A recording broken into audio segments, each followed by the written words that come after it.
नमस्कार, जम्मू कश्मीर की खास खबरें देख रहे हैं आप सब। मैं हूं आपके साथ साहिल खेरनी। चलिए शुरुआत करते हैं खबरों की। प्रधानमंत्री नरेंद्र मोदी ने आज 10 लाख कर्मियों के लिए भर्ती अभियान रोजगार मेले का शुभारंभ किया। पीएम मोदी ने वीडियो कॉन्फ्रेंसिंग के माध्यम से रोजगार मेला का शुभारंभ किया। इस अवसर पर 75,000 लोगों को नियुक्ति पत्र सौंपे गए। वहीं उधमपुर में आयोजित रोजगार मेले का शुभारंभ रक्षा एवं पर्यटन केंद्रीय राज्य मंत्री अजय भट्ट ने किया। इस दौरान मीडिया को संबोधित करते हुए केंद्रीय राज्य मंत्री अजय भट्ट ने कहा कि प्रधानमंत्री ने देश की जनता से जो वादे किए थे उन्हें वो एक एक करके पूरा कर रहे हैं।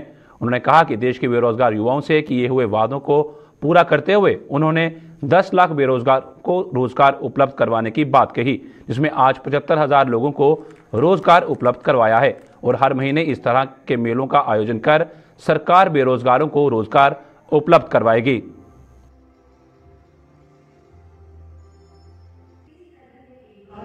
माननीय प्रधानमंत्री जी ने जो कहा था कि हम 10 लाख लोगों को रोजगार देंगे, अपने बेरोजगारों को, अपने युवकों को, आज उसकी शुरुआत हुई है रोजगार मेले के रूप में। स्वयं प्रधानमंत्री जी को पूरे देश ने सुना और 75,000 युवकों को, युवतियों को आज रोजगार दिया गया है, नियुक्ति पत्र दे दिए गए हैं। और इसी तरह से लगातार 10 लाख रोजगार, 10 लाख नियुक्ति पत्र हम 1 साल के अंदर देने वाले हैं। हर महीने लगातार इसी तरह से हमारे मेले लगते रहेंगे जगह जगह पर। इससे साफ जाहिर हो गया है कि जो माननीय प्रधानमंत्री जी ने कहा उसको कर रहे हैं और करके दिखा दिया है। हर क्षेत्र में रोजगार के बारे में कुछ लोग उस समय कहते थे कैसे दे देंगे। अगर कोई निश्चय ले लिया, कोई संकल्प ले लिया, वो फलित होता है। आपने देखा है उसका उदाहरण आज पूरे देश में जगह जगह, जिस तरह से आज यहाँ जम्मू में, उधमपुर में मैं यहाँ पर उपस्थित हूँ, मेरे साथी अन्य जगहों पर, अन्य स्टेट्स में हैं। जम्मू कश्मीर अपनी पार्टी के अध्यक्ष सईद अल्ताफ बुखारी ने टारगेट किलिंग पर पूर्व मुख्यमंत्री और नेशनल कॉन्फ्रेंस के अध्यक्ष डॉक्टर फारूक अब्दुल्ला के बयान की कड़ी आलोचना की है। उन्होंने कहा कि डॉक्टर फारूक अब्दुल्ला किस न्याय की बात कर रहे हैं। जब वो मुख्यमंत्री थे उन्होंने कौन सा न्याय किया था। इसके अलावा सईद अल्ताफ बुखारी ने और क्या कहा, आइए वो भी देखते हैं। मुझे पता नहीं वो कौन सा इंसाफ ढूंढ रहे हैं, उन्होंने अपने वक्त में कौन सा इंसाफ किया, मुझे तो उस इंसाफ की पता नहीं। हमें भी बताएं वो कौन सा इंसाफ ढूंढ रहे, किस टाइप का इंसाफ ढूंढ रहे। इंसाफ तो यही होगा, जो हत्यारा है हत्यारे को वो सजा मिलनी चाहिए ताकि अगला बंदा कभी ऐसा कोशिश ना करे। देखिए जब तक ना इंसाफ पे मबनी एक सिस्टम को बनाया जाए, जब तक ना उन लोगों के साथ बड़ा स्ट्रिक्टली डील किया जाए जो ये प्रमोट कर रहे हैं। मैं भी मानता हूँ नॉर्मल सी है, मैं नहीं कहता हूँ नॉर्मल सी नहीं है, मैं भी मानता हूँ नॉर्मल सी है, बिल्कुल मैं भी मानता हूँ नॉर्मल सी है। लेकिन इंसानियत का कत्ल रोज हो रहा है। कभी ये न्यूज बनती है, कभी ये न्यूज नहीं बनती। मेजबान जो आज हमारी पार्टी में शामिल होने जा रहे हैं, हमारे बहुत ही अच्छे साथी, पार्टी का हिस्सा बुखारी साहब के बिहाफ पे और अपनी पार्टी के सभी लोगों के बिहाफ पे, क्योंकि आप शहर के लोग हैं, जम्मू शहर के रहने वाले हैं। ज़्यादा लंबी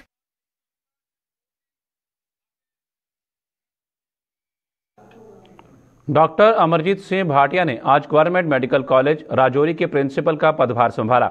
इस अवसर पर जीएमसी राजौरी के विभिन्न विभागों के एचओडी भी मौजूद थे।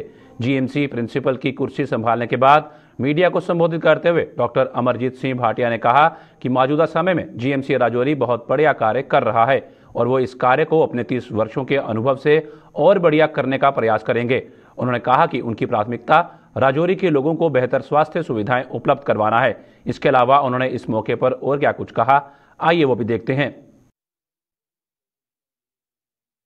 पहला मैं अभी आपके सामने ज्वाइनिंग कर रहा हूँ। राजौरी मेडिकल कॉलेज बड़ा अच्छा काम कर रहा है, हॉस्पिटल अच्छा काम कर रहा है। मेरी ये कोशिश होगी कि यहाँ के लोगों के लिए मैं कुछ, जो मेरा 30 साल का एक्सपीरियंस है मेडिकल कॉलेज जम्मू का, उस एक्सपीरियंस को मैं यहाँ यूज़ करूँ। जो अच्छा हो रहा है इसको बहुत अच्छा करने की कोशिश करें। हम यहाँ पे इमरजेंसी सर्विसेज पे ज़्यादा ध्यान देंगे ताकि जब कोई एक्सीडेंट होता है तो मेडिकल कॉलेज जम्मू में पेशेंट रेफ़र ना हो। अभी एक मेडिकल कॉलेज बन गया। सो हमारी सबसे पहली कोशिश होगी to further improve the emergency and critical care services in Rajouri, ताकि हमारे किसी भी मरीज को, किसी भी पहाड़ी आदमी को जम्मू में ना जाना पड़े। इनफैक्ट मैं तो कहूँगा कि सुंदरबनी से नीचे वाला इलाका है वो भी राजौरी में आए, वो जम्मू में ना जाए। तो ये हमारा मेन टारगेट पहला रहेगा। आम आदमी पार्टी ने सरकारी आवासों को पूर्व मंत्रियों और विधायकों के कब्जे से मुक्त करवाने की मांग की है। जम्मू में आयोजित एक प्रेस कॉन्फ्रेंस के दौरान पार्टी नेता हर्षदेव सिंह ने सरकार पर निशाना साधते हुए कहा कि इन आवासों में रहने वाले पूर्व मंत्रियों को सरकार कई तरह की मुफ्त सुविधाएं उपलब्ध करवा रही है। बिना किसी पद पर रहते हुए ये लोग सरकारी खजाने को खुले हाथों से लूट रहे हैं। और जो स्टेट के इस वक्त हेड्स भी हैं उनको भी बाहर निकाल दिया बंगलों से।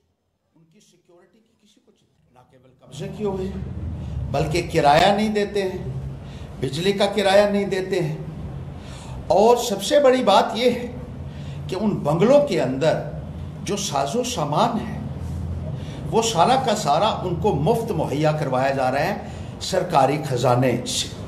सरकारी खर्चे के ऊपर जो पैसा टैक्स की शक्ल में सरकार वसूलती है, जिसको टैक्स पेयर मनी कहते हैं, उस पैसे से उनके लिए फ्रिज खरीदे जा रहे हैं, उनके लिए टीवीज खरीदे जा रहे हैं, उनके लिए फर्नीचर पूरा उन बंगलों में उनको मुहैया करवाया जा रहा है। उनके लिए तमाम फर्नीचर एंड फिक्सचर्स जो है वो सरकारी खर्चे के ऊपर उनको उन बंगलों में मुहैया करवाए जा रहे हैं। तरीके से खिलवाड़। जम्मू कश्मीर अपनी पार्टी जम्मू में लगातार अपना जनाधार बढ़ाने में जुटी हुई है। इस कड़ी में आज अपनी पार्टी की नीतियों से प्रभावित होकर पीडीपी के पूर्व प्रदेश सचिव रवि बाली ने अपने समर्थकों के साथ पीडीपी को छोड़कर अपनी पार्टी का दामन थामा। पार्टी में उनका स्वागत पार्टी अध्यक्ष सैयद अल्ताफ बुखारी ने किया। अपने संबोधन में सैयद अल्ताफ बुखारी ने कहा कि रवि बाली और उनके समर्थकों ने कि पार्टी में शामिल होने से पार्टी मजबूत होगी और पार्टी अपना लक्ष्य हासिल करने में सफल होगी। इस अवसर पर प्रांतीय अध्यक्ष मंजीत सिंह सहित अन्य पार्टी नेता और कार्यकर्ता भी मौजूद थे। इस वक्त पार्टी बनी उससे तब से आज तक देखिए एक ही बात, जो बात यहाँ कहते हैं वही श्रीनगर कहते हैं, जो बात श्रीनगर कहते हैं वही दिल्ली कहते हैं।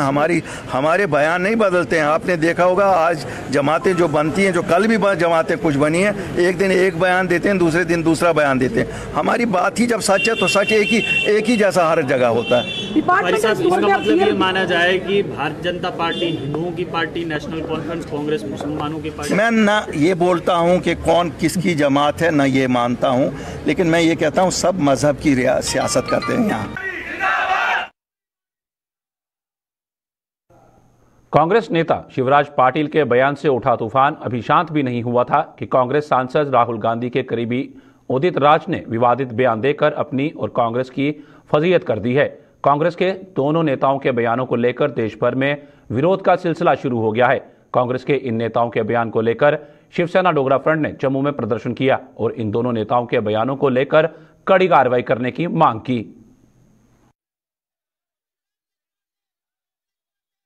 श्रीमद् भागवत गीता के हमारा जो ग्रंथ है उसके विरोध के अंदर ये एक जिहाद है। भगवान कृष्ण ने जो एक प्रेरणा अर्जुन जी को दी वो एक जिहादी प्रेरणा थी।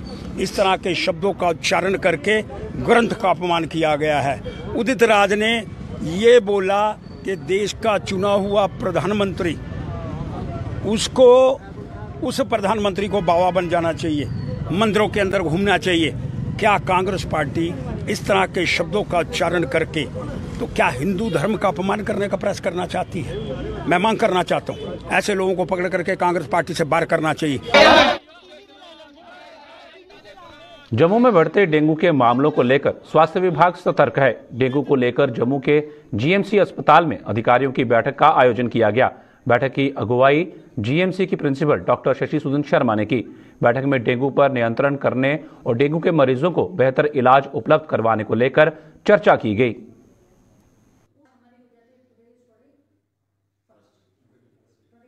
जो करंट डेंगू सर्ज है इसमें आज एक सारे स्टेक होल्डर्स जिसमें हमारे एपिडेमियोलॉजिस्ट, WHO कंसल्टेंट्स, NCDC के एक्सपर्ट्स, हमारे क्लिनिशियंस, हमारे लेबोरेटरियंस सबने बैठ के और हॉस्पिटल एडमिनिस्ट्रेशन की containment, source reduction, dengue management, इसमें हम एक for all times to come SOP बनाने जा रहे हैं। इंफॉर्मेशन एजुकेशन एक्टिविटीज़ से लेके और पब्लिक तक ये मैसेजेस पहुंचाना कि इस टाइम मॉस्किटो कंट्रोल की क्या इंपॉर्टेंस है और कितना आसान काम है, लेकिन बहुत इस पे कंसंट्रेट करने की ज़रूरत है। और क्लिनिशियंस हमारे बताते रहेंगे कि घर में भी अगर कुछ डेंगू हुआ है तो पैनिक की ज़रूरत नहीं है, लेकिन अलार्मिंग साइंस क्या हैं कि मरीज़ को कब हॉस्पिटल आना चाहिए और क्लिनिकल हेल्प सीख करने की ज़रूरत है। 26 अक्टूबर को विलय दिवस पर भाजपा द्वारा जम्मू के महाराजा हरि सिंह पार्क में भव्य कार्यक्रम का आयोजन किया जा रहा है। इसकी जानकारी आज पार्टी मुख्यालय में आयोजित एक प्रेस कॉन्फ्रेंस के दौरान पार्टी नेता नारायण सिंह ने दी। उन्होंने कहा कि विलय दिवस पर आयोजित इस कार्यक्रम में पार्टी के कई बड़े नेता भी शामिल होंगे। उन्होंने जम्मू वासियों से इस कार्यक्रम में बढ़ चढ़कर भाग लेने का आह्वान किया। जम्मू कश्मीर का विलय महाराजा हरि सिंह जी ने 26 अक्टूबर को किया था और उसी सिलसिले में इस विलय दिवस पर जो छुट्टी की घोषणा की गई है, मैं समझता हूं कि 26 को हम हर साल ये कार्यक्रम करते हैं। छुट्टी से पहले भी करते थे और अब छुट्टी होने के बाद भी ये हर कार्यक्रम हमारे जम्मू के सामाजिक, धार्मिक और व्यापारी संगठन, ये सारे कार्यक्रम हम तभी जो हमारा तभी का पार्क है, तभी के किनारे जो पार्क है महाराजा हरि सिंह जी का, यहाँ स्टैचू लगा हुआ है, वहाँ हर साल ये कार्यक्रम होता है। मैं आपके माध्यम से जम्मू के लोगों से अपील करता हूं कि उस दिन सुबह 11 बजे वहां पहुंचकर उस कार्यक्रम की शोभा बढ़ाएं और उस कार्यक्रम में जो आपको जानकारी, जो एक कन्फ्यूज़न क्रिएट किया गया था कि इस विलय के बारे में, वो जानकारी आपको वहां जो हमारी लीडरशिप वहां आएगी। कठुआ जिले के गांव पंडोरी के एक शिष्टमंडल ने डीसी कठुआ से मुलाकात की और बारिश के कारण किसानों की फसलों को पहुंचे नुकसान का मुआवजा देने की मांग की। किसानों का कहना है कि बारिश के कारण इस बार उनकी फसलों को काफी नुकसान पहुंचा है, इसलिए उनको हुए नुकसान की भरपाई की जाए।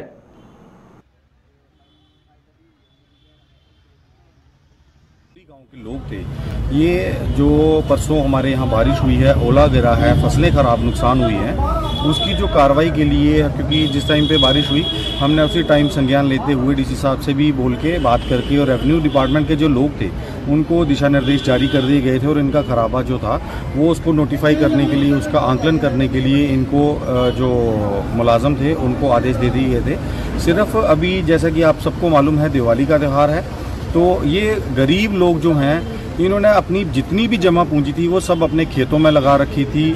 इसी से इनके जो घर थे वो चलने थे, इनके जो त्योहार थे वो मनाने थे, क्योंकि कटाई का ऑलमोस्ट एक कल से इन्होंने कटाई भी शुरू करनी थी।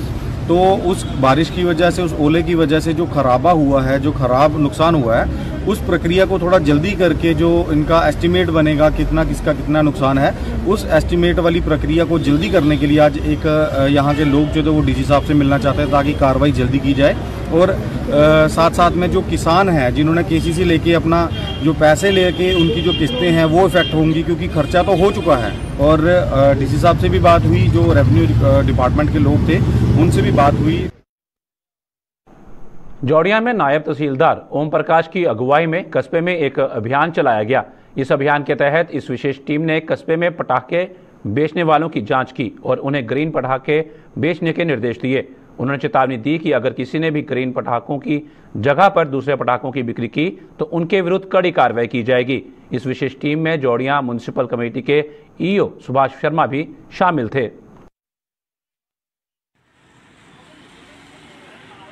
इसका हमने लोगों को मैसेज देना है कि जो इस बार हमारी जो दिवाली होनी चाहिए वो क्लीन दिवाली और ग्रीन दिवाली, जो कंसेप्ट है हमारे पीएम साहब का, उसको हमने लोगों को मैसेज दिया है।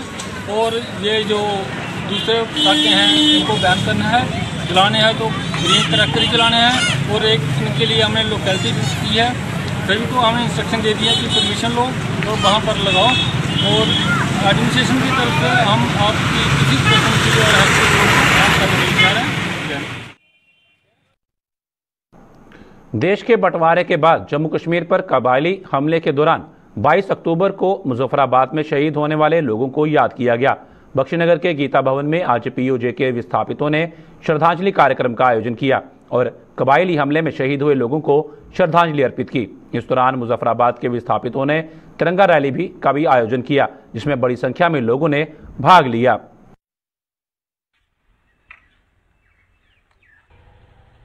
आज ਅਸੀਂ 75ਵਾਂ ਸ਼ਹੀਦੀ ਦਿਵਸ ਮਨਾ ਰਹੇ ਹਾਂ, ਜਦ ਕਿ ਅੱਜ ਤੋਂ 75 ਸਾਲ ਪਹਿਲੇ ਮੁਜ਼ੱਫਰਾਬਾਦ ਵਿੱਚ ਪਾਕਿਸਤਾਨੀ ਗੱਦਾਰਾਂ ਨੇ ਔਰ ਕਬਾਇਲੀਆਂ ਨੇ ਮਿਲ ਕੇ ਅੱਜ ਦੀ ਰਾਤ 3:30-4 ਵਜੇ ਸਾਡੇ ਪਰਿਵਾਰਾਂ ਦੇ ਲੋਕਾਂ ਨੂੰ ਸੁੱਤੇ ਦੇ ਹੀ ਉਹਨਾਂ ਉੱਪਰ ਅਟੈਕ ਕਰ ਦਿੱਤਾ, ਜਿਸ ਦੇ ਕਾਰਨ ਉਹ ਵਿਚਾਰੇ ਨਿਹੱਥੇ ਹੋਣੇ ਦੇ ਬਾਵਜੂਦ ਵੀ 3 दिन ਇਹਨਾਂ ਗੱਦਾਰਾਂ ਦੇ ਨਾਲ मुकाबला करते रहे। लेकिन 3 दिन बाद जिस इन्हें देखा कि कोई चारा नहीं चल रहा, फिर इन्होंने जितने भी हो सकता सी अपनी औरतों को इज्जत बचाने वास्ते कृष्ण गंगा दरिया विच छलांगा लगा दित्तियां, जिन्हां दी खातर कि असी लोगों को कोई उत्थे बच बचाव नहीं होया। फिर सारे बजुर्ग जिहड़े सन, जेड़ा रस्ता किसी को मिलिया, कोई पहाड़ां विचों, कोई बर्फां विचों, कोई जंगलों विचों नस के अपने परिवारां नूं लैके हिंदुस्तान की सरहद पहुंचे। SOS इंटरनेशनल द्वारा भी बख्शीनगर में श्रद्धांजलि समारोह का आयोजन किया गया, जिसमें SOS इंटरनेशनल के चेयरमैन राजीव चुन्नी सहित बड़ी संख्या में POJ के रिफ्यूजियों द्वारा मुजफ्फराबाद में कबायलियों के हाथों मारे गए लोगों को श्रद्धांजलि दी गई। इस अवसर पर SOS इंटरनेशनल के चेयरमैन राजीव चुन्नी ने कहा कि अगर उस समय मुजफ्फराबाद और मीरपुर के लोग कबायलियों के आगे दीवार बनकर खड़े नहीं होते तो आज जम्मू कश्मीर भारत का ताज नहीं होता। लेकिन आज सरकार POJ के लोगों की बराबर अनदेखी कर रही है। कबायलियों ने और पाकिस्तान ने जो डिजाइन बनाया था, ये पूरी जम्मू कश्मीर रियासत पाकिस्तान का हिस्सा होती, आज ये अलग ना होता। अगर आज ये हिंदुस्तान का ताज है तो मुझे इस बात का फख्र भी है कि ये मेरे लोगों की वजह से है। और आज मेरी उपेक्षा करना, मेरे लोगों की बात ना सुनना एक दुख होता है, तकलीफ होती है। बकाया वेतन सहित अन्य मांगों को लेकर JKPCC के मुलाजमों और डेली वेजरों का धरना प्रदर्शन जारी है। आज 65वें दिन भी JKPCC के मुलाजमों और डेली वेजरों ने अपनी मांगों को लेकर जम्मू में प्रदर्शन कर सरकार से इंसाफ की गुहार लगाई। प्रदर्शन कर रहे JKPCC के मुलाजमों का आरोप है कि करीब 6 महीनों से उन्हें वेतन नहीं दिया जा रहा, जिससे उनका परिवार भारी आर्थिक संकट से जूझ रहा है। इन लोगों का आरोप था कि प्रबंधन ने उन्हें दिवाली के अवसर पर वेतन जारी करने का आश्वासन दिया था, लेकिन अब उन्हें यह बताया गया है कि दिवाली पर भी उनका वेतन जारी नहीं होगा।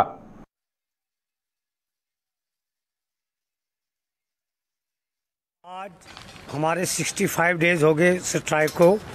ये दोनों सतहों पे है, सूबाई कश्मीर और सूबाई जम्मू में। मगर बदकिस्मती आप देखिए, बदकिस्मती का आलम देखिए, आज 65 दिन हो गए और आज इतना बड़ा त्यौहार है, इस त्यौहार पे भी हम खाली के खाली बैठे हैं। हमें आश थी, पूरी उम्मीद थे हम कि कल या कल तक हमारी सैलरी रिलीज हो जाएगी, मगर बदकिस्मती है हमारी इस इतने बड़े मुकद्दस, इतने बड़े त्यौहार पे भी आज हमें सैलरी नहीं मिली है। मैनेजमेंट 65 डेज हो गए हमें यहाँ बैठे हुए। हमारे आप देखिए, हमारे मुलाजमों पे चेहरों पे देखिए, हम कल से घर में नहीं जा पा रहे हैं, यहाँ छुप के बैठे हैं। कौन सा मुंह लेके हम घर जाएंगे? बदकिस्मती है, मैनेजमेंट टस से मस नहीं हो रही है। रोशनी के पर्व को 2 दिन ही शेष रहे हैं और अब पटाखों की दुकानें भी सजने लगी हैं। दीपावली के त्योहार को लेकर दुकानदारों को भी अच्छा मुनाफा होने की उम्मीद है। दुकानदारों के मुताबिक इस बार पटाखा थोड़ा महंगा हो गया है। वहीं उन्होंने कहा कि कंपनी की ओर से इस बार ग्रीन पटाखा पर ज्यादा जोर दिया गया है। और क्या कुछ कहा उन्होंने, आइए देखते हैं। रेट तो बढ़े हुए, MRP बढ़ी हुई है, लेकिन उस पर 70% डिस्काउंट है। और ग्रीन पटाखा टोटली जो मोनोग्राम ऊपर पड़ा हुआ है पटाखे को, अच्छी कंपनी ने सारे ग्रीन ही बनाए हुए हैं। क्या रेट वो जो जंग लगने की वजह से जो इनके ब्रेनियम पाउडर वगैरह होते थे वो 5 गुना उनकी कास्ट बढ़ गई है। उस कास्ट पाउडर बढ़ने, जैसे ऑयल का रेट बढ़ा है, गैस का बढ़ा है, जो भी बाहर वाली कंट्री से आता था उस हर चीज़ महंगी है। जब देसी घी ड्यूटी रेट में हो सकता है तो पटाखे क्यों? बहुत बढ़िया है। क्रैकर्स तो इस दिवाली के अवसर पे तो सबको उड़ाते हैं, मैक्सिमम लोग जो हैं कि दिवाली के अवसर पे उड़ाते हैं, क्योंकि दिवाली जो है कि हमारा एक हिंदुओं का त्यौहार है। हमें इसे जी जान से खुशी से मनाना चाहिए, क्योंकि इस दिन जो हमारे राम भगवान हैं वो अयोध्या से वनवास काट के घर में आए थे, तो अयोध्या वासियों ने उनकी खुशी में घर घर दीपक जलाए थे और उनकी खुशी में उन्होंने दिवाली का जो खुशी मनाते हैं, लोग क्रैकर्स जलाते हैं। तो कुछ लोग बोलते भी हैं कि प्रदूषण होता है, वो होता है, एक दिन जलाने से ऐसा कुछ नहीं होता है। इस बारी की थोड़ी सी महंगाई भी है क्रैकर्स की, हमें जानने के लग रहा है कि थोड़ी सी महंगाई है, लेकिन फिर भी महंगाई की कोई बात नहीं है। तो हमें खुशी है कि हम अपने जो है हिंदू धर्म के जो त्यौहार को बना रहे हैं, इसमें हमें खुशी है, पैसे की कोई बात नहीं है इसमें। सांबा जिले के पुरमंडल क्षेत्र में लोगों को पानी की कमी की परेशानी का सामना करना पड़ रहा है। स्थानीय लोगों की माने तो पुरमंडल इलाके के लोगों को पीने का पानी की समस्या का सामना करना पड़ रहा है। लगातार अधिकारियों से संपर्क करने के बावजूद उनकी सुनवाई नहीं हो रही है। दयोन, तलहैड़ आदि गांव में पानी की कमी को लेकर लोग परेशान हो रहे हैं, लेकिन यहां पर पर्याप्त मात्रा में पानी की सप्लाई नहीं की जा रही। स्थानीय लोगों ने उपराज्यपाल मनोज सिन्हा से उनकी समस्या को दूर करने की अपील की है कि हमें जो पानी है वो हमारे गांव को और हमारे प्रमंडल को पीने के लिए नहीं मिल रहा है। अरसा 6 महीना से हम लगातार एक्शन से, AA से, JE से ये रिक्वेस्ट करते आ रहे हैं और हमारी पब्लिक जो है वो पानी के लिए तरस रही है। मैं ये कहना चाहता हूँ, क्योंकि मैंने देखा है, कल भी मैं गांव में गया हुआ था, जहाँ से ऊपर जो हमारा देवन माहौरगढ़ पंचायत में आता है, तलैड़ गांव आता है, देवन के कुछ लोग आते हैं, ये रजौली है, कुंड है, और प्रमंडल में भी जो पानी है उसकी जो समस्या जस की तस बनी हुई है। जहाँ पर मोटरें लगी हुई हैं, कभी कहते हैं मोटर ठीक कर रहे हैं, कभी टेक्निकल वाले कहते हैं कि सिविल वाले के पास जाओ, और सिविल वाले कहते हैं, और दर्जनों बार हमने उनसे रिक्वेस्ट कर दी है, अभी तक जो है पानी नहीं मिल रहा है। मुझे ये देखकर और सुनकर बड़ा खेद होता है कि हमारे गांव में जो टंकियाँ बनी हुई हैं, जो बाथरूम बने हैं, फ्लश बने हुए हैं, वो लोग कहते हैं कि बारिश पड़ती है तो छत का पानी जो है वो टंकी में डालते हैं और उसके बाद वो अपना काम करते हैं। लिहाजा हम सरकार से ये कहना चाहते हैं, और माननीय जो हमारे गवर्नर LG साहब बैठे हुए हैं, कि कम से कम वो गांव का तो हालचाल पूछें कि क्या हो रहा है। अपने नीचे जो उनके अफिसरान बैठे हुए हैं उनको डायरेक्शन इशू करें। जनानियां, बच्चे जेडे सारे खूह के उपर दूर दराज इलाका है साड़ा, असें पानी की बड़ी समस्या है। असें अगर पानी अगर डेली दिता जा तो ठीक है, असें पानी थोंदा 3 दिन, 4 दिन, 5वें दिन, कदें कदें हफ्ता है, तो हूँ महीने के बाद हुआ दा। अस सुनाओ, सरकार अगे साड़ी ये अपील है कि अगर पानी है परमंडल तो असें दिता जा, अगर पानी नहीं है तो उन्हें बंद करी ओड़ो, डग बिल्ले जेड़े भी हैं बनाए दिन गौरमेंट ने, अगर तो पानी तो मिलना चाहिए। अगर महीने के बाद पानी मिला ला सही तो असें कुत्थे जाना है, साढ़े बच्चे कुत्थे जाना है, साढ़े डंगर बकरियां भी हैं, ये थोड़े ना कि अस घर बिच कल्ले रौह्ने आ, हर एक चीज़ बिच पानी इस्तेमाल होंदा। अगर पानी नहीं देना इन्हें तो फ्ही मुलाजम किसी रखे देन। पानी साढ़े 6 महीने होई जन कि इत्थे पानी साढ़े ग्रां साढ़े कन्नै जेह्ड़े पानी दे कन्नै लगदे न 7-8 ग्रां छोटे छोटे, देओन है, गुरगानी, पाडल, रजौल, तलैड़, जिन्ने भी ग्रां न साढ़े इत्थे पानी की इन्नी समस्या कि लोकें अजें गै जेह्ड़ा ना पानी ऐसा मतलब दरबदार होने पवा दा। साढ़ी गौरमेंट अग्गें इयो अपील है कि साढ़ा जेह्ड़ा एह् पानी दा बंदोबस्त जदूं भी अस आखने तो आखदे साढ़े मारे हड़तालें पर बैठे दे न, PHE आह्ले जे करा दे न, वो करा दे, लेकिन सारे ये पब्लिक दा कम्म जेह्ड़ा एह् इक गौरमेंट ने दिक्खना कि पानी दा मसला असें कि'यां हल करना।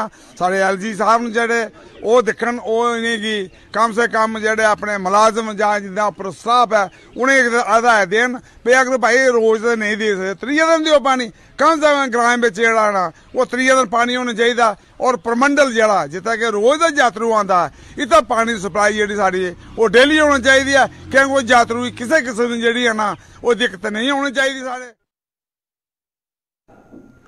जम्मू के वार्ड नंबर 73 में स्थित पार्क अपनी हालत पर आंसू बहा रहा है। पार्क की खस्ता हालत को लेकर स्थानीय लोगों में भारी नाराजगी है। स्थानीय लोगों का आरोप है कि पार्क में ओपन जिम की अधिकतर मशीनें टूट चुकी हैं और साफ सफाई ना होने के कारण पार्क में गंदगी फैली हुई है। इसके अलावा पार्क में लाइट की भी कोई व्यवस्था नहीं है, जिससे लोगों को भारी दिक्कतों का सामना करना पड़ रहा है।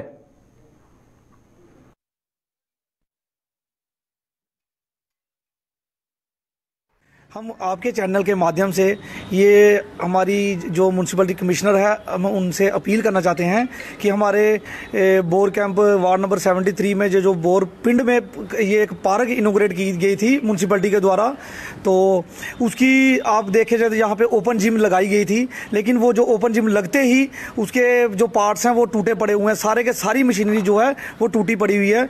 उसके कारण ये लोगों को बड़ी दिक्कत आ रही है। ताकि हम चाहते हैं कि गवर्नमेंट के जो इतना पैसा जो इन्वेस्ट हुआ है उसका प्रॉपर तरीके से देख रेख की जाए। इधर गंदगी इतनी है। जी से बोल रहे हैं सर, हम लोकल सिटीज़न हैं यहाँ के रहने वाले। आप देख सकते हैं इस पार्क की हालत, जो कि मतलब कि जैसे ही ये पार्क बनी उसके एक हफ्ते के बाद ही मैक्सिमम झूले टूट चुके थे।